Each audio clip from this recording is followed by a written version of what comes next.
Assalamualaikum warahmatullahi wabarakatuh. Perkenalkan, nama saya Perunzia dengan NIM H02200351. Baik, di sini saya akan menjelaskan jurnal internasional mengenai kemampuan pemecahan masalah matematis siswa pada pembelajaran matematika dengan menggunakan model pembelajaran generatif atau generative learning di SMP. Baik, untuk mempersingkat waktu, langsung saja kita masuk pada materinya. Mempelajari matematika tidak hanya memahami konsepnya saja atau prosedurnya saja, akan tetapi banyak hal yang dapat muncul dari hasil proses pembelajaran matematika. Kebermaknaan dalam belajar matematika ditandai dengan kesadaran apa yang dilakukan, apa yang dipahami, dan apa yang tidak dipahami oleh peserta didik tentang fakta, konsep, relasi, dan prosedur matematika. Menurut Afghani 2011, kebermaknaan dalam belajar matematika akan muncul manakala aktivitas yang dikembangkan dalam belajar matematika memuat standar proses pembelajaran matematika, yakni pemahaman, penalaran, komunikasi, koneksi, pemecahan masalah, dan representasi. Sesuai dengan salah satu tujuan mata pelajaran matematika untuk sekolah menengah pertama menurut Badan Standar Nasional Pendidikan atau BSNP 2006, ialah siswa memiliki kemampuan memecahkan masalah yang meliputi kemampuan memahami masalah, merancang model matematika, menyelesaikan model, dan menafsirkan solusi yang diperoleh. Berdasarkan hasil pengamatan selama mengikuti kegiatan PPL 2 di SMP Negeri 13 Banjarmasin, hanya sebagian kecil siswa kelas 7 yang membuat rencana pemecahan masalah pada saat menjawab soal matematika. Beberapa siswa juga sulit dalam memecahkan masalah matematika yang tidak rutin. Masalah yang tidak rutin adalah masalah yang memuat banyak konsep dan prosedur yang diajarkan dan banyak memuat penggunaan dari prosedur matematika untuk menyelesaikan masalah yang diberikan tidak jelas. Afghani 2011. Model pembelajaran generatif terdiri dari 4 tahapan, yaitu pendahuluan atau disebut tahap eksplorasi, pemfokusan, tantangan atau tahap pengenalan konsep, dan penerapan konsep. Secara teoritik, tahapan-tahapan dalam model pembelajaran generatif dapat mengembangkan kemampuan pemecahan masalah matematis. Hal ini dapat dilihat pada tahapan penerapan. Siswa diajak untuk dapat memecahkan masalah berkaitan dengan hal-hal praktis dalam kehidupan sehari-hari dengan menggunakan konsep barunya. Menurut Robert L. Solso Ratnasari 2014, pemecahan masalah adalah suatu pemikiran yang terarah secara langsung untuk menemukan solusi atau jalan keluar untuk suatu masalah yang spesifik. Sedangkan Siwono 2008 berpendapat bahwa pemecahan masalah adalah suatu proses atau upaya individu untuk merespon atau mengatasi halangan atau kendala ketika suatu jawaban atau metode jawaban belum tampak jelas. Dengan demikian, pemecahan masalah adalah proses berpikir individu secara terarah untuk menentukan apa yang harus dilakukan dalam mengatasi suatu masalah. Adapun dalam penelitian ini, yang menjadi aspek kemampuan pemecahan masalah matematis adalah memahami masalah yang meliputi kemampuan mengidentifikasi unsur-unsur yang diketahui dan ditanyakan, membuat rencana pemecahan masalah, melaksanakan rencana pemecahan masalah, dan menafsirkan solusi yang diperoleh. Dalam pembelajaran generatif, siswa diberi kesempatan untuk mengkonstruksi atau membangun pengetahuan secara mandiri, serta berani mengeluarkan ide, kritik, berdebat, menghargai pendapat teman, dan menghargai adanya perbedaan di antara pendapat teman. Proses tersebut terdapat dalam tahapan-tahapan pembelajaran generatif. Yang pertama, eksplorasi. Tahap ini disebut juga dengan tahap pendahuluan. Pada tahap eksplorasi, guru membimbing siswa untuk melakukan eksplorasi tentang pengetahuan, ide, atau konsepsi awal yang diperoleh dari pengalaman sehari-harinya atau diperoleh dari pembelajaran pada tingkat kelas sebelumnya.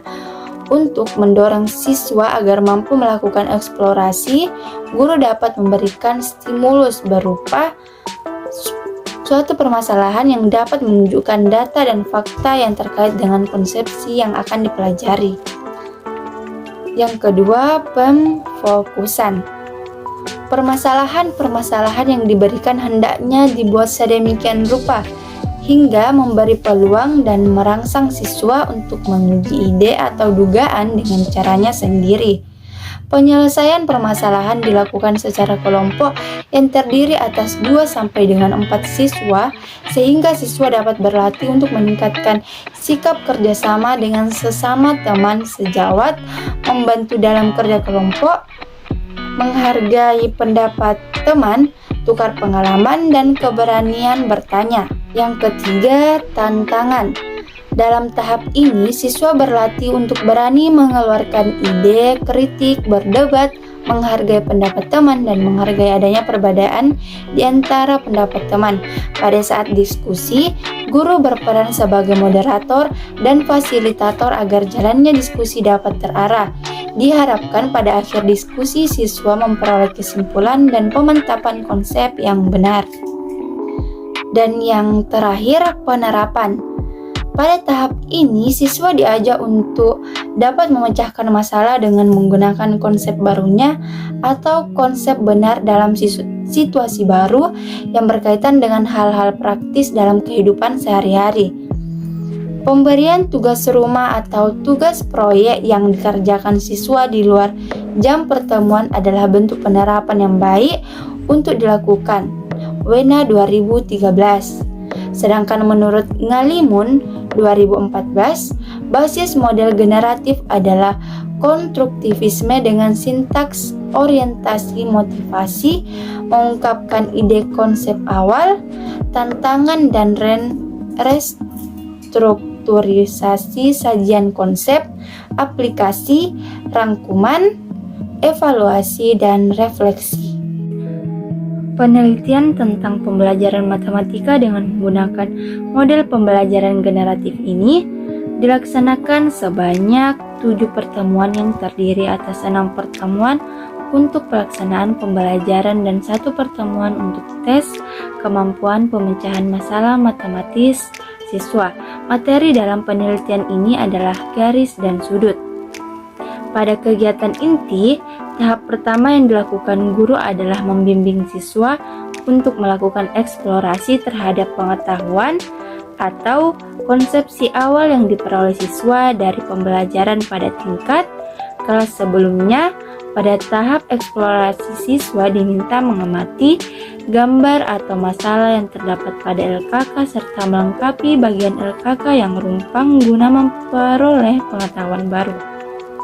Pada tahap pemfokusan, guru meminta siswa berdiskusi kelompok untuk menyelesaikan masalah yang terdapat di dalam LKK. Selanjutnya, guru memberikan tantangan kepada siswa untuk mempresentasikan ke depan kelas hasil penyelesaian masalah yang diperoleh dari hasil diskusi. Tahap berikutnya, guru memberikan kesempatan kepada siswa yang menerapkan konsep yang baru diperolehnya ke dalam konteks lain. Kemampuan pemecahan masalah matematis siswa yang diteliti pada penelitian ini meliputi 4 aspek, yaitu pertama, memahami masalah, kedua, membuat rencana pemecahan masalah, ketiga, melaksanakan rencana pemecahan masalah, dan yang terakhir, menafsirkan solusi pemecahan masalah yang diperoleh. Pada tabel 3, presentasi nilai rata-rata dari setiap aspek pemecahan masalah. Di situ kita dapat melihatnya pada aspek pemecahan masalah terdiri dari 4, memahami masalah, membuat rencana pemecahan masalah, melaksanakan rencana pemecahan masalah, dan menafsirkan hasil yang diperoleh. dan memahami masalah ini mempunyai nilai rata-rata 92,59 dan kualifikasinya sangat baik. Yang kedua, membuat rencana pemecahan masalah memiliki nilai rata-rata 82,72 yang artinya kualifikasinya baik. Dan yang ketiga, melaksanakan rencana pemecahan masalah di mana nilai rata-ratanya 58,44 dan kualifikasinya cukup. Serta yang terakhir, menafsirkan hasil yang diperoleh memiliki nilai rata-rata 59,26 dan memiliki kualifikasi cukup.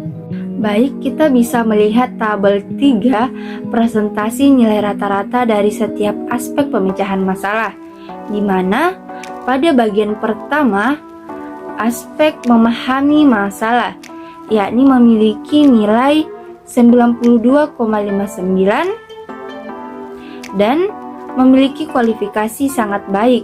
Hal ini berarti siswa kelas 7B yang dalam pembelajaran matematikanya menggunakan model pembelajaran generatif sangat baik dalam memahami masalah dengan cara menentukan apa yang diketahui dan ditanyakan dari sebuah permasalahan. Baik, yang kedua, aspek pemecahan masalahnya yaitu membuat rencana pemecahan masalah, di mana nilai rata-ratanya 82,72 dan kualifikasinya baik. Hal tersebut menunjukkan bahwa sebagian besar siswa kelas 7B baik dalam menentukan strategi memecahkan masalah sebagai bentuk rencana pemecahan masalah yang sesuai, yaitu membuat gambar untuk menyelesaikan masalah. Baik, pada bagian yang ketiga, aspek pemecahan masalahnya melaksanakan rencana pemecahan masalah, di mana nilai rata-ratanya 58,44 dan kualifikasinya cukup. Ini menunjukkan bahwa siswa kelas 7B cukup baik dalam hal melaksanakan rencana untuk menyelesaikan masalah. Dan yang terakhir, aspek keempat, menafsirkan hasil pemecahan yang diperoleh. Dari hasil jawaban evaluasi akhir, siswa diperoleh nilai rata-rata untuk aspek ini ialah sebesar 59,26 dan berada pada kualifikasi cukup. Ini menunjukkan bahwa meskipun kualifikasi nilai rata-rata untuk langkah menafsirkan hasil pemecahan masalah berada pada kualifikasi cukup, namun nilai rata-rata untuk aspek menafsirkan hasil pemecahan yang diperoleh lebih tinggi daripada nilai rata-rata aspek melaksanakan rencana, karena beberapa siswa mencoba menuliskan kesimpulan yang tidak tepat meskipun mereka tidak menuliskan jawaban atau pelaksanaan rencana sama sekali. Baik, itulah penjelasan singkat dari saya. Kurang dan lebihnya mohon dimaafkan. Wabillahi taufiq wal hidayah. Wassalamualaikum warahmatullahi wabarakatuh.